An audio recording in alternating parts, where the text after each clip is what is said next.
उदयपुर में कांग्रेस के 3 दिवसीय चिंतन शिविर का समापन हो गया। कांग्रेसियों सहित पूरे देश की नजर इस चिंतन शिविर पर थी। आखिर ऐसा क्या और किस पर चिंतन होगा, इससे क्या बदलाव होगा, आदि आदि। फिलहाल चिंतन शिविर में कांग्रेस में बड़े बदलाव को लेकर सिफारिशों पर मोहर लग गई है।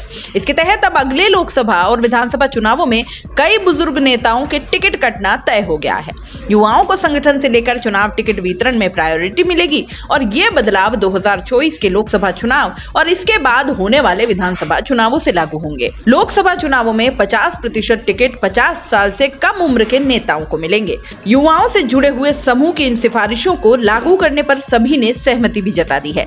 बुजुर्ग नेताओं को अब मार्गदर्शक मंडल में भेजने की तैयारी हो गई है। कांग्रेस के संगठन में टॉप टू बॉटम हर स्तर पर 50% पद 50 साल से कम उम्र के नेताओं को देने का प्रावधान होगा। चिंतन शिविर में मंथन के बाद तैयार किए उदयपुर डिक्लेरेशन में इसे लागू करने का फैसला भी कर लिया गया है। कांग्रेस के युवाओं से जुड़े ग्रुप की सिफारिशों में नेताओं के रिटायरमेंट की उम्र तय करने का सुझाव दिया गया है।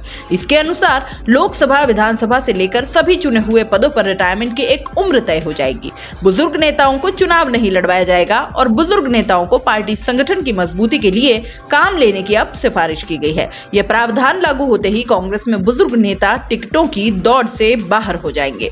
एक परिवार से एक ही टिकट देने का प्रावधान लागू होगा, लेकिन अगर एक परिवार के किसी दूसरे नेता ने संगठन में 5 साल काम किया है तो उसे टिकट मिल पाएगा। अगर किसी नेता का बेटा 5 साल से संगठन में एक्टिव है तो परिवार से दूसरा टिकट मिल पाएगा। यह प्रावधान लागू करने से गांधी परिवार के अलावा कई बड़े नेताओं के परिवारों को 2 टिकट लेने में अब दिक्कत नहीं होगी। कांग्रेस के ब्लॉक, जिला, प्रदेश और AICC लेवल के पदाधिकारियों के काम का मूल्यांकन होगा और काम नहीं करने पर खराब परफॉर्मेंस वाले नेताओं के पद छीन लिए जाएंगे।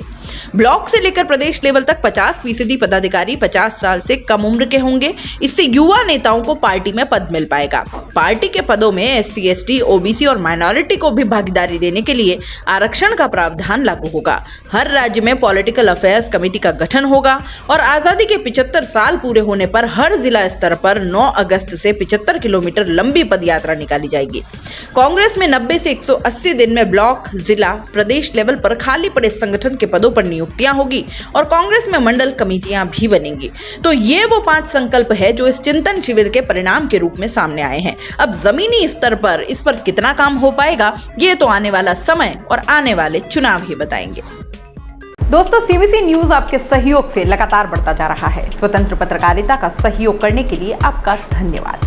सबसे पहले तो जिन लोगों ने हमारे चैनल को सब्सक्राइब नहीं किया है तो पहले सब्सक्राइब करें, जिसका कोई शुल्क नहीं लगता और बड़ा आसान है। बस नीचे दिख रहे लाल सब्सक्राइब के बटन को दबाना है और पास में दिख रहे बेल आइकन को भी दबाना है ताकि आपको अपने CBC न्यूज के हर अपडेट्स मिल सके। हमारे इंस्टाग्राम पेज और फेसबुक पेज को भी लाइक करें, फॉलो करें। वहां पर भी आपको मिलती है तरह तरह की अपडेट्स। हम पूरे राजस्थान से आपके लिए लाते हैं वो खास खबरें जो आपके लिए जरूरी है और वो भी पूरी बेबाकी के साथ। पत्रकारिता के इस मुश्किल दौर में आपकी आवाज जिम्मेदारों तक पहुंचाना ही हमारा लक्ष्य है और ये आपके सहयोग के बिना संभव नहीं है। हमारा सहयोग करें, स्वतंत्र पत्रकारिता में अपना योगदान दें और ज्वाइन बटन पर जाकर सदस्यता लें, चाहे सबसे छोटी सहायता के रूप में ही क्यों ना हो। जनता की बेबाक आवाज बने रहें, उसके लिए सहयोग आपको ही करना है। सब्सक्राइब करिए और ज्वाइन बटन पर क्लिक कर सदस्यता ग्रहण कीजिए।